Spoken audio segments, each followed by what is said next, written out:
السلام عليكم شباب اسف عن القطاع لان ضرب المزرعة فيروس، ضرب الدجاجات والحمد لله هذا تبقى منهن. وعندنا فراريج تقريبا 7 و8. فيروس عجيب ما ادري جاي بي ما اعرف شنو، يوم وليلة فقط. هسه عندنا هذا الديك الابيض، شوفوا حالته، يعني حتى تنفسه ضعيف، ما اعرف شنو السبب. منين جاء الفيروس ما ادري، مع العلم يعني محجوزات ما يطلعن. عندنا هاي دجاجة تبيض، عندنا هاي تاركة العجوز دجاجة كبيرة. هذا الحمد لله ما تبقى.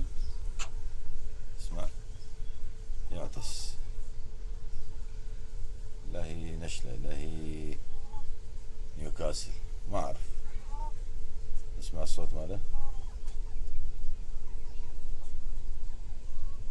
تنفسه ثقيل.